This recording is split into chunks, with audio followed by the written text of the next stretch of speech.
বাংলাদেশের জনগণের গণতান্ত্রিক আকাঙ্ক্ষাকে বাস্তবে রূপ দিতে আন্তর্জাতিক সম্প্রদায়ের সমর্থন ও সহযোগিতা চেয়েছেন প্রধান উপদেষ্টা ডক্টর মোহাম্মদ ইউনূস। জাতিসংঘের ৭৯তম সাধারণ অধিবেশনে দেয়া ভাষণে ছাত্র জনতার গণ অভ্যুত্থানের প্রেক্ষাপট তুলে ধরেন প্রধান উপদেষ্টা। বিশ্ব নেতাদের তিনি জানান, বিভিন্ন খাতে টেকসই সংস্কারের মাধ্যমে অবাধ, নিরপেক্ষ ও অংশগ্রহণমূলক নির্বাচনের উপযুক্ত পরিবেশ তৈরিতে কাজ করছে অন্তর্বর্তী সরকার। নিউ ইয়র্ক থেকে আরও জানাচ্ছেন হাবিব রহমান।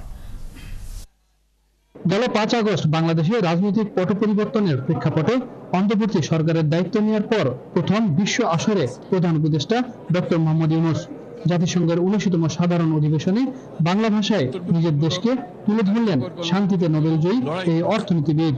প্রায় আধা ঘন্টারও বেশি সময়ের এই ভাষণের শুরুতে কোন পরিস্থিতিতে তিনি বাংলাদেশের অন্তর্বর্তী সরকারের দায়িত্ব গ্রহণ করলেন সেই প্রেক্ষাপট বর্ণনা করেন। বিশ্ব নেতাদের সামনে তুলে ধরেন বাংলাদেশে জুলাই আগস্টের গণঅভ্যুত্থানের ঘটনা। বলেন, বৈষম্যের বিরুদ্ধে প্রতিবাদ করতে গিয়ে ৮০০-রও বেশি মানুষ জীবন দিয়েছেন। বন্দুকের গুলি উপেক্ষা করে বুক পেতে দাঁড়িয়ে গিয়েছিল আমাদের এই তরুণরা। অবৈধ রাষ্ট্র ক্ষমতার বিরুদ্ধে প্রবলভাবে সোচ্চার হয়েছিল আমাদের তরুণীরা, স্কুল পড়ুয়া কিশোর কিশোরীরা। তিনি সাবেক প্রধানমন্ত্রী শেখ হাসিনা সরকারের স্বৈরাচারী শাসন ব্যবস্থা, দুর্নীতি ও গণতান্ত্রিক ব্যবস্থা দেশকে ধ্বংসস্তূপে পরিণত করেছিল তা তুলে ধরেন। লুটপাট ও জনগণের সম্পদ বিদেশে পাচার করা হয়েছে।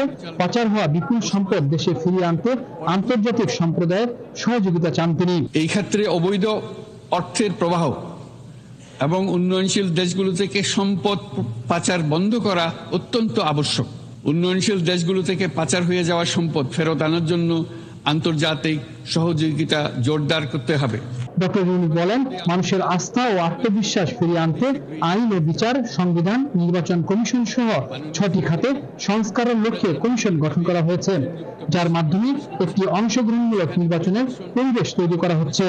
অতীতের ভুলগুলোকে সংশোধন করে একটা প্রতিযোগিতামূলক ও শক্তিশালী অর্থনীতি এবং ন্যায়ভিত্তিক সমাজ ব্যবস্থা গড়ে তোলায় এই মুহূর্তে আমাদের মূল লক্ষ্য। গাজায় ইসরায়েলি আগ্রাসন ও রুশ ইউক্রেন যুদ্ধের ভয়াবহতা তুলে ধরে এখনই যুদ্ধ বন্ধের আহ্বান জানালেন শান্তিতে নোবেলজয়ী ডক্টর ইউনূস। ফিলিস্তিনের জনগণের উপর চলমান নৃশংসতা, বিশেষত নারী এবং শিশুদের সাথে প্রতিনিয়ত যে নিষ্ঠুরতা বিশ্ব দেখাচ্ছে, তা থেকে নিস্তারের জন্য বাংলাদেশ অনতিবিলম্বে সম্পূর্ণ যুদ্ধবিরতির আহ্বান জানাচ্ছে। বাংলাদেশে আশ্রিত বাস্তুচ্যুত ১২ লাখ রোহিঙ্গা টেকসই প্রত্যাবাসন নিশ্চিতে আন্তর্জাতিক সম্প্রদায়ের সহায়তা চান তিনি। রোহিঙ্গারা যাতে পর্যাপ্ত নিরাপত্তা ও অধিকার নিশ্চিত করে তাদের নিজ ভূমি রাখাইনে ফিরে যেতে পারে, তার পথ সুগম করা অত্যন্ত দরকার। বাংলাদেশের মতো জলবায়ু ঝুঁকিতে থাকা দেশগুলোতে অভিযোজনের মাধ্যমে ব্যাপক বিনিয়োগের আহ্বান জানান ডক্টর মোহাম্মদ ইউনূস। আমাদের যা প্রয়োজন তা হলো জলবায়ু সম্পর্কিত ন্যায় বিচার, যাতে করে দায়িত্বজ্ঞানহীন সিদ্ধান্ত, উদাসীন আচরণ কিংবা এর মাধ্যমে সাধিত ক্ষতির বিষয়ে যারা সংশ্লিষ্ট তাদের দায়বদ্ধ করা যায়।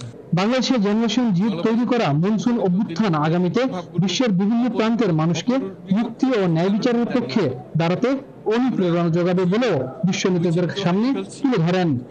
১৯৭১ সালে বাংলাদেশ যে লক্ষ্য নিয়ে স্বাধীন হয়েছিল তা বাস্তবায়ন করতে পারেনি বিগত সরকারগুলো। ২০২৪ সালে এসে তরুণরা ১৯৭১ সালের সেই লক্ষ্যকে বাস্তবায়ন করার জন্যই গণ অভ্যুত্থান করেছে বলে জাতিসংঘের সাধারণ অধিবেশনে তুলে ধরলেন ডক্টর মোহাম্মদ ইউনূস। তিনি বললেন, একটি বৈষম্যহীন বাংলাদেশ গড়ে তোলার লক্ষ্যে তার সরকার কাজ করছে, যে কারণে বিশ্ব নেতাদেরকে তার পাশে থাকার আহ্বান জানালেন। হাবিব রহমান, ৭১, জাতিসংঘ সদর দপ্তর, নিউ ইয়র্ক, যুক্তরাষ্ট্র।